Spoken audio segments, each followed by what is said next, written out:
আজ ২৬শে মার্চ মহান স্বাধীনতা দিবস। প্রিয় দর্শক, এই মুহূর্তে আমরা আছি সরকারি শহীদ সোহরাওয়ার্দী কলেজ।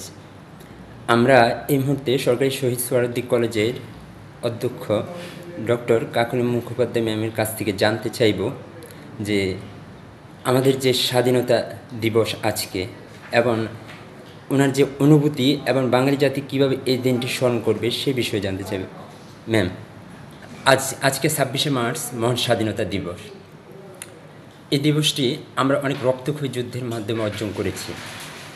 এই দিবস নিয়ে আপনার অনুভূতি এবং এই দিনটি কীভাবে বাঙালিরা স্মরণ করে রাখবে সে বিষয়টি জানতে চাচ্ছি। স্বাধীনতা আমাদের পুরো জাতির অর্জন। ধর্ম বর্ণ নির্বিশেষে একটি নির্দিষ্ট ভূখণ্ড পাওয়ার জন্য একটি পতাকার দাবিতে এই তৎকালীন পূর্ব পাকিস্তানের সমগ্র জনসাধারণ আবার যুদ্ধ বলিতা সেদিন রাস্তায় নেমেছিল স্বাধীনতাকে নিয়ে আসার জন্য। একটি রক্তক্ষয়ী সংগ্রামের মাধ্যমে আমরা স্বাধীনতা পেয়েছি। যেই ঋণ যারা প্রাণ দিয়েছেন, যারা শহীদ হয়েছেন, তাদের যে ঋণ, এই ঋণ শোধ করার ক্ষমতা যেমন আমাদের নেই, তেমনি এই অর্জনকে অস্বীকার করার ক্ষমতা আমাদের নেই। এবং এই অর্জন আমাদের গৌরবের ইতিহাস।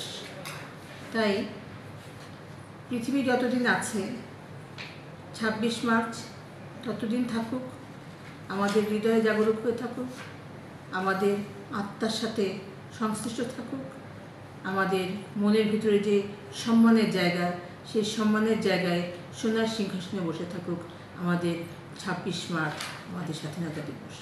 ম্যাম, আমরা জানি যে কাল পরিক্রমায় স্বাধীনতা যে ইতিহাস, সঠিক ইতিহাসটা আমরা যারা নতুন প্রজন্ম আছি তাদের ক্ষেত্রে দেখা যায় যে এই স্বাধীনতার সঠিক ইতিহাসটা সম্পর্কে অনেকেই জানে কিংবা দ্বিধাদ্বন্দ্বে থাকে।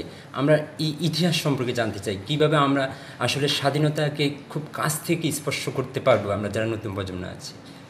ইতিহাস রচনার একটি বিষয় আছে। ইতিহাস যেমন নবাব আমলে ইতিহাস রচিত হয়েছে, পাল আমলে ইতিহাস রচিত হয়েছে, সেন আমলে ইতিহাস রচিত হয়েছে কীভাবে?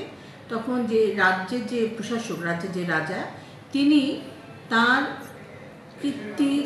কীর্তিকে আরও বেশি হাইলাইটেড করার জন্যে সভাকবি বা সভার যে সাহিত্যবোদ্ধা তাকে দিয়ে ইতিহাস রচনা করেছেন। তার সময়, তার কালে, তার পূর্বপুরুষের খারাপ দিকগুলো বাদ দিয়ে ঐতিহ্যের দিকগুলো দিয়ে ইতিহাস রচিত হয়েছে। ফলে আমরা যে ইতিহাস আসলে জানি, যেটা আমরা লিপিবদ্ধভাবে পেয়েছি বা পুঁথির আকারে পেয়েছি, এই ইতিহাসটা কখনোই সঠিক ইতিহাস বলে আমরা দাবি করতে পারি না।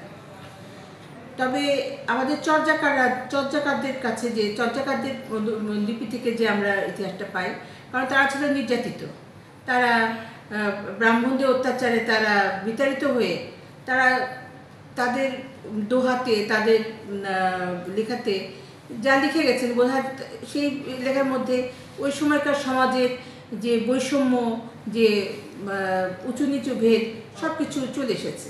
আবার আমরা মোগল আমলে দেখি যে মোগল বাদশাদের কোনো নেই, কোনো ড্রব্যাকস নেই ইতিহাসের মধ্যে। কেন নেই? কারণ এটা লিখিত, এটা আদেশক্রমে লিখিত।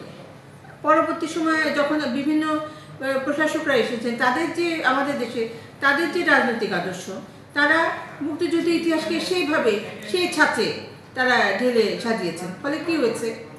প্রতিবারই ইতিহাস একটি আদর্শ দ্বারা, একটি উদ্দেশ্য দ্বারা ইতিহাস প্রতিবারই শাসিত হয়েছে। এবং আসল বিষয়টা অনেক জায়গায় অনেক সত্য গোপন করা হয়েছে, অনেক মিথ্যাকে সত্য করে উপস্থাপন করা হয়েছে। এটা আমি বলবো যে প্রতি প্রশাসকের সময় হয়েছে। এই দায়িত্ব কার? এখন আপনি যদি বলেন যে নিরপেক্ষ, তো নিরপেক্ষ মানুষ কি হয়? নিরপেক্ষ মানুষ কি পাবেন আপনি? যে আমি কোনো দলীয় রাজনীতি, কোনো আদর্শে আমি নেই, তিনি তো মানুষ না, তিনি মহাপুরুষ। তিনি যদি বলেন যে আমার কোনো রাজনৈতিক মতাদর্শ নাই, আমার কোনো ধর্মীয় অনুভূতি নাই, এটা কিন্তু আপনি যদি বলেন যে সাম্প্রদায়িকতা, অসাম্প্রদায়িক বলে কোনো শব্দ আমি বিশ্বাস করি না। ওই বিষয়টি, ধর্মীয় অনুভূতি হচ্ছে আমার রক্তের মধ্যে ইনজেক্টেড। কাজে আমি কোনোভাবে আমি অসাম্প্রদায়িক করতে পারবো না।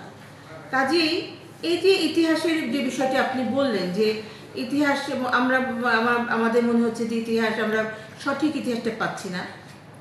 হ্যাঁ, এই কারণেই যারা ছাত্র, যারা এখনো কাদা, যাদের মধ্যে কোনো ছাপ পড়েনি, কেবল যারা বিশ্ববিদ্যালয়ে ঢুকবে তাদেরকে যদি আমরা মাঠকর্ম করাই, আমাদের সাধারণ এখনো যারা বেঁচে আছেন, বলে না তেমাথার কাছে বুদ্ধি না, এখনো যে বয়োবর্ষীয় মানুষরা যারা মুক্তিযুদ্ধে অংশগ্রহণ করেছিলেন মাঠে প্রান্তরে গ্রামে, তাদের কাছে যদি আমরা জরিপ চালাই, আমার মনে হয় একটা সুন্দর সিনারিও, মুক্তিযুদ্ধের সুন্দর একটি সিনারিও বারবার প্রতি সরকারি চেষ্টা করেছেন, কিন্তু তার মধ্যে চলে এসে রাজনীতি, তার মধ্যে রাজনীতির একটি কালো প্রলেপ মাখানো হয়েছে। ফলে কি হচ্ছে, হ্যাঁ এসছে কিন্তু সার্বিকভাবে আসে না।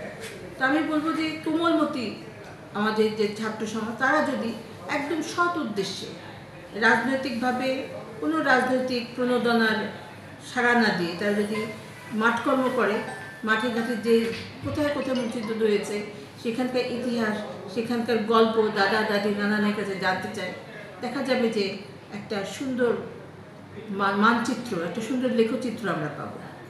তো আজ এই স্বাধীনতা দিবসের প্রাক্কালে আমি একটি আমাদের স্বাধীনতার ইতিহাসে, আমাদের বাংলাদেশের অভ্যুদয়ের ইতিহাসের একটি ইতিহাস, সুন্দর একটি ইতিহাস, একটি সঠিক তথ্য সমৃদ্ধ ইতিহাস রচিত হোক এই কামনা করে আপনাদের সবাইকে স্বাধীনতা দিবসের শুভেচ্ছা জানিয়ে আমার বক্তব্য শেষ করছি।